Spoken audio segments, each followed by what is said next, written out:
ताज्या घडामोडींसाठी पहा फक्त महाराष्ट्र 18 न्यूज बुलेटिन। राज ठाकरेंनी जी भूमिका मांडली होती की आरक्षणच नकोय, महाराष्ट्र आरक्षणाची गरज नाही, त्यांचा मुद्दाही बरोबर आहे। कारण ते सोन्याचा चमचा घेऊन जन्माला आलेले, तळागाळात कधी जात नाहीत, खेडेपाड्यावरती कधी जात नाही, झोपडपट्टीमध्ये जात नाही। डॉक्टर बाबासाहेब आंबेडकरांनी जो आरक्षण दिला होता तळागाळातील, मग तो एससी असेल, आमचा बांधव एसटी असेल, ओबीसी असेल, सर्वांना जातो। म्हणजे तरी फक्त मराठा समाजालाच नाही बोललेलं, तर ते ऍक्च्युली आरक्षणच पद्धत नाही म्हणले। आणि राज ठाकरे साहेबांच्या बाबतीत जर का सांगायचं झालं, त्यांची भूमिका ही दर 2 वर्षाला, 5 वर्षाला किंवा 2 महिन्याला बदलते। आपण पाहिलं असेल, मागे त्यांनी सांगितलं होतं की आर्थिक निकषावरती आरक्षण द्या, आता माझं आरक्षणाची गरज नाही असे। त्यामुळे त्यांच्याकडे एवढं लक्ष देत नाही, फक्त एवढंच की आपल्याला ज्या गोष्टी कळत नाही त्यामध्ये बोलू नये, एवढंच माझं सांगणं आहे।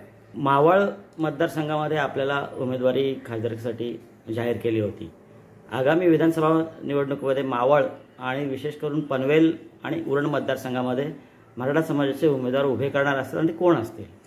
निश्चितच आमचे मराठा संघर्ष योद्धे मनोज जरांगे पाटील यांनी जेव्हा जाहीर केलं होतं की महाराष्ट्रामध्ये लोकसभेला आम्ही उमेदवार उभे करणार आहोत, असं जाहीर केलं, त्यावेळेस आम्ही रायगड जिल्ह्याची बैठक झाली, प्रत्येक तालुक्याचा ठराव झाला आणि मावळ मतदारसंघातून माझा एकमेव असं नाव दिलं होतं। त्याबद्दल मनोज जरांगे पाटलांना जेव्हा आम्ही भेटलो त्यावेळेस त्यांना सांगितलं, परंतु पुन्हा मनोज जरांगे पाटलांनी भूमिका घेतली की महाराष्ट्रामध्ये आपल्याला वेळ कमी मिळालेला आहे, 8 दिवसामध्ये निवडणूक लढता येणार नाही।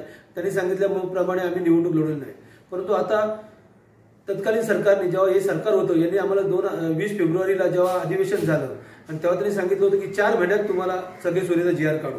मला वाटतं 20 फेब्रुवारी ते आता जवळजवळ 10 ऑगस्ट आणि 9 ऑगस्ट आहे, अजूनही त्यांनी कुठला प्रश्न सोडलेला। त्यामुळे सरकार काय देणार नाही, सरळ सरळ ते प्रयत्न करतात की मराठ्यांना फक्त झुलवत ठेवण्याचं।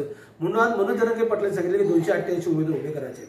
हे 288 उमेदवार करायचे, तर रायगड जिल्ह्यामध्ये माझ्या 7 विधानसभा मतदारसंघ आहेत। या 7 पैकी आता तुम्ही विचारलं पनवेलवरून, तर पनवेलवरून नाही तर पैण असेल, कर्जत असेल, पनवेलवरून इथे आम्ही निश्चितच लढू शकतो।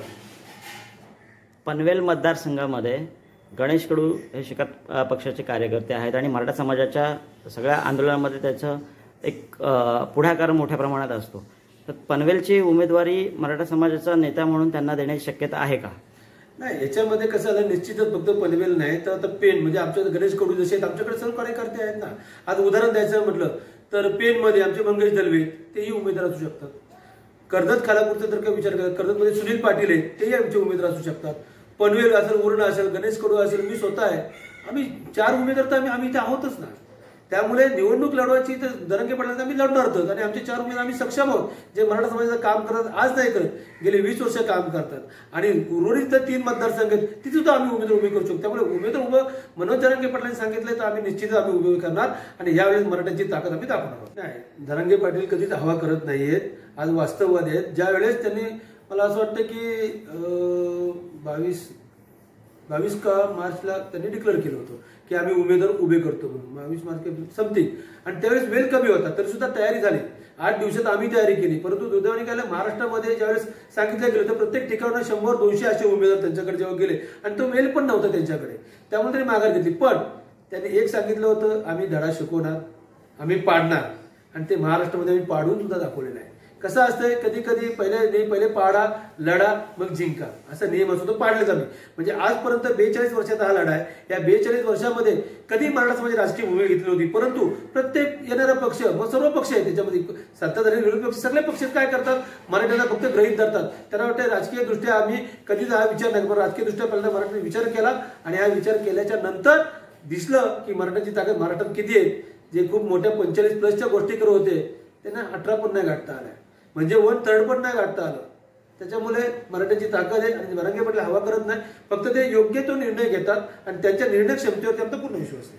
माहिती आहे का, हे बेअक्कल लोक आहेत, मी जबाबदारीने म्हणतो, हे बेअक्कल लोक आहेत, आला का लक्षात? कारण त्याचं कारण सांगतो, यांना काय झालंय की फक्त आताच, यांना काय झालं की फक्त आता त्यांना वाटतंय की आरक्षण मागतोय। कारण हे कुठे माहिती आहे का, आता 2014 साली जन्माला आले सगळे, हे 2014 जन्म, त्यामुळे आधी त्यांना काही इतिहासच माहिती। 42 वर्षाचा लढा आहे, म्हणजे तुम्ही, आपण पनवेलचे आहात, तुम्हाला आठवत असेल स्वर्गीय विनायक मेटेंच्या समितीच्या नेतृत्वाखाली 1 डिसेंबर 2013ला कर्नाटक स्पोर्ट्सला आपण मराठा आरक्षण देता की जाता, तेव्हा कुठलं सरकार होतं, आघाडीच होतं ना, घेतला होता आंदोलन। पण काय आलंय, आता हे जे नेते आहेत ना, हे 2014 साली जन्माला आले, त्यामुळे त्यांना इतिहास नाही माहिती मराठ्यांचा, त्यामुळे त्यांना असं वाटतं की ते आमच्या विरुद्ध बोलतात। त्यामुळे हे आम्हाला नाही काँग्रेस, राष्ट्रवादी, शरद पवार गट असू द्या, काँग्रेस असू द्या, उद्धव ठाकरे गट असू द्या, किंवा इथे शिंदे गट असू द्या, अजित पवार गट असू द्या किंवा भाजप असू द्या, हे सगळे एका माणसामुळे आम्ही सर्वांच्या जो सत्ताधाऱ्याच्या विरुद्ध भांडायला लागतो. आज हे काय विचारतात, यांना विचारा, त्यांना विचारून तुम्ही त्यांना त्यांनी कुठली मागणी तुम्ही त्यांना विचारून संसदेत मांडताय का? तुम्ही प्रस्ताव मांडा, त्यांनी विरोध केला तर आम्ही त्यांना बघू. प्रस्ताव मांडणं काम कुणाचं आहे, सत्ता कुणाची आहे, बहुमत कुणाचं आहे हे खेळवतात. त्यांना असं वाटतंय की असं पुढे टाकली का आम्ही त्याच्या मागे लागू. नाही, मराठा आता जागरूक झालेला आहे. मराठ्यांना सुद्धा कळलं आता आमचं डोकं आमचे विचार आहेत.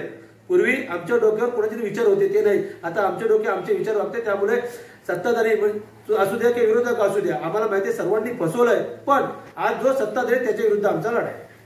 म्हटलं गणेश कडू आहेत, उरणमध्ये मी आहे, लक्षात घ्या. आलं का लक्षात? म्हणजे मी नाव घेतलं की पनवेलवरून गणेश कडू आणि मी असं हे घेतलं होतं. त्यामुळे आपण किंग मेकर असो, किंग तो विषय नाहीये. आता मराठा समाजाची ताकद दाखवायची. गणेश कडू पनवेलमधनं लढणार आहेतच, आलं का लक्षात? आणि उरणमधनं मी माझं सांगितलं. म्हणजे तुम्ही काहीतरी संभ्रम निर्माण करता असं मला वाटतंय. परंतु आमच्याकडे आम्ही हे 4 नावं दिले. उद्या याच्यापैकी अजूनही काय मिटिंग घेतलेली नाही. मी रविवारी आता पनवेलची मिटिंग सुद्धा घेणार आहे. त्याच्यामध्ये जर का हे इच्छुक आहेत कोण ते बघू. पण कोणी इच्छुक आहे म्हणून नाही, जो समाजासाठी काम केलेलं आहे, पक्षाचा नंतर त्याग करणार त्याला आम्ही देणार आहे. म्हणजे असं काही नाहीये. गणेश कडू नेतृत्व आहे त्या पनवेलमधलं. तर मराठा समाजामध्ये ते काम करतात म्हणून ही आमची सूचना आहे. त्यांच्यावरती आहे, त्यांनी लढायचं की नाही लढायचं हे तुम्ही त्यांना प्रश्न विचारा. माझं कर्तव्य आहे की आज माझ्यासोबत गेले 20 वर्षाचे काम करतात, त्यांची नावं मी पहिले घेतलेली आहे. अलग लक्षात. उद्या असं नको व्हायला. उद्या ते म्हटले की ते त्यांचा प्रश्न, ते काय म्हटले ते मला माहित नाही. पण माझं कर्तव्य आहे की आमच्यासोबत काम करा. पण ते सक्षम उमेदवार आहेत म्हणून मी 4 नावं तुम्हाला मी सांगितलेली.